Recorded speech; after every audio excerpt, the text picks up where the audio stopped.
আসসালামু আলাইকুম প্রিয় দর্শক, সবাই কেমন আছেন? চলে আসলাম এই মুহূর্তে আরও একটি গুরুত্বপূর্ণ আবহাওয়ার খবর নিয়ে। বঙ্গোপসাগরের বুকে তৈরি হতে যাচ্ছে শক্তিশালী নিম্নচাপ। নিম্নচাপের হাত ধরে বাংলার দক্ষিণ উপকূলীয় অঞ্চল বেয়ে ধেয়ে আসছে মাঝারি থেকে প্রবল বেগে ভারী বৃষ্টি। আগামীকাল 18 জুলাই বৃহস্পতিবার কোন কোন জেলাগুলোর উপর বৃষ্টিপাতের সম্ভাবনা থাকবে, পাশাপাশি 2 থেকে 3 দিনের মধ্যে কোন কোন জেলায় বৃষ্টিপাতের সতর্কতা রয়েছে, সম্পূর্ণ বিস্তারিতভাবে আপনাদেরকে জানিয়ে দেব এই ভিডিওটির মাধ্যমে। তো জানতে হলে ভিডিওটি শেষ পর্যন্ত দেখবেন। ভালো লাগলে লাইক করবেন, আর সবার আগে গুরুত্বপূর্ণ আবহাওয়ার খবর পেতে চ্যানেলটি সাবস্ক্রাইব করে পাশের বেল বাটনে ক্লিক করে রাখবেন। আর ভিডিওটি কোন জেলা থেকে লাইভ দেখছেন কমেন্ট করে জানিয়ে দিন। এখানে দেখা যাচ্ছে আগামী 22 বা 23 তারিখ থেকে দক্ষিণের উপকূলীয় অঞ্চলে শুরু হতে পারে মাঝারি থেকে ভারী বৃষ্টি।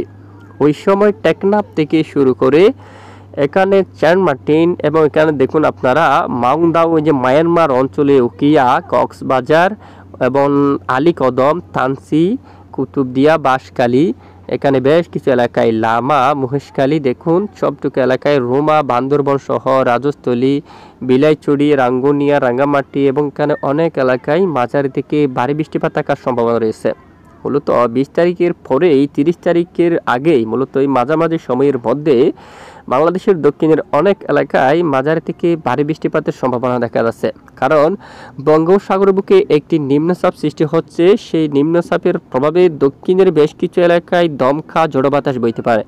একটুখানি আমরা দেখিয়ে দিচ্ছি নিম্নচাপটি কীভাবে সৃষ্টি হচ্ছে বা কোন দিকে আগাচ্ছে। ইতিমধ্যে সরাসরি আমরা বায়ুর জাপটা মোড়ে আপনাদেরকে নিয়ে যাচ্ছি। তো এখানে দেখা যাচ্ছে মূলত আগামী 18 জুলাই নাগাদ একটি ঘূর্ণন সৃষ্টি হচ্ছে, নিম্নচাপের ঘূর্ণন সৃষ্টি হচ্ছে এবং হাওয়ার দাপট যদি আমরা একটু দেখি প্রায় 80 কিলোমিটার পর্যন্ত রয়েছে এবং পরবর্তীতে এটি ধীরে ধীরে বাঁক নিয়ে এখানে উপকূলীয় অঞ্চলের দিকে আগাচ্ছে।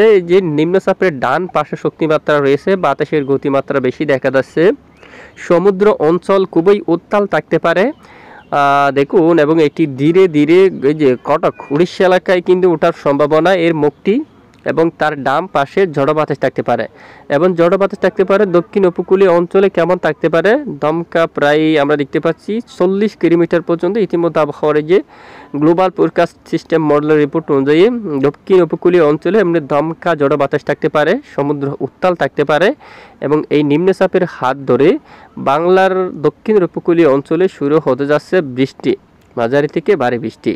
তো আমরা আপনাদেরকে এইবার নিয়ে যাব বৃষ্টির মোড়ে কোন কোন জেলায় আগামীকাল বৃষ্টিপাত থাকার সম্ভাবনা। মূলত 18 জুলাই নাগাদ বৃষ্টির আপডেটে চলে আসলাম। 18 জুলাইয়ের যে আপডেট রয়েছে সেই অনুযায়ী বঙ্গোপসাগরে বৃষ্টিপাত রয়েছে। দেশের উপর তুলনামূলক বৃষ্টির মাত্রা খুবই কম রয়েছে। আংশিক বিক্ষিপ্ত দু-এক স্থানে বৃষ্টিপাত থাকতে পারে। চট্টগ্রাম বিভাগের পাহাড়ি অঞ্চল কিছু কিছু স্থানে, উত্তরবঙ্গের দু-এক এলাকায়, ঢাকা বিভাগের কিছু অংশে বিক্ষিপ্ত বজ্র সহ বৃষ্টিপাতের সম্ভাবনা দেখা যাচ্ছে এবং 19 জুলাই নাগাদও বিশেষ করে দেশের পূর্ব অঞ্চল দিয়ে কিছুটা বৃষ্টিপাতের সম্ভাবনা দেখা যাচ্ছে। সিলেট বিভাগের পূর্ব দিকে চিলচার সহ আইজল এখানে অনেক এলাকায় কিছুটা বৃষ্টিপাত তৈরি হওয়ার সম্ভাবনা দেখা যাচ্ছে। বাকি অঞ্চলের তুলনামূলক বৃষ্টির সম্ভাবনা খুবই কম থাকতে পারে। 20 তারিখের আপডেটে যেটা আমরা একটু দেখি, দেশের একদম পূর্ব অঞ্চলে কিছুটা মেঘ তৈরি হতে পারে, আংশিক বৃষ্টিপাত থাকতে পারে। সমগ্র বাংলাদেশ জুড়ে কোনো ধরনের বৃষ্টিপাতের তেমন সম্ভাবনা নেই। তবে আগামী 22 বা 23 তারিখ থেকে দক্ষিণ উপকূলীয় অঞ্চলে বৃষ্টিপাত শুরু হওয়ার প্রবল সম্ভাবনা কিন্তু দেখা যাচ্ছে যদি আবহাওয়া পরিবর্তন না ঘটে। তো আমরা নজর রাখছি, কোনো ধরনের পরিবর্তন ঘটলেই আপনাদেরকে জানানো হবে ইনশাআল্লাহ, আমাদের সঙ্গে থাকবেন। তো এই মুহূর্তে দেশের বেশ কিছু এলাকায় ব্যবসা গুমট গরম রয়েছে। আগামীকাল 18 জুলাই নাগাদ সহ কক্সবাজার থেকে শুরু করে চট্টগ্রাম বিভাগের বেশ কিছু এলাকায়, রাঙ্গামাটি, ফেনী, মিরসরাই, সন্দ্বীপ, হাতিয়া সহ ভোলা, নোয়াখালী, রামগতি, চরপেশম এবং এদিকে চাঁদপুর, নারায়ণগঞ্জ, কুমিল্লা, ঢাকা, গাজীপুর, মাদারীপুর এখানে বেশ কিছু এলাকায় ব্যাপক আকারে ব্যবসা গুমট গরম থাকতে পারে। তো এ হচ্ছে আজকের আবহাওয়ার গুরুত্বপূর্ণ রিপোর্ট। এতক্ষণ আমাদের সঙ্গে থাকার জন্য ধন্যবাদ।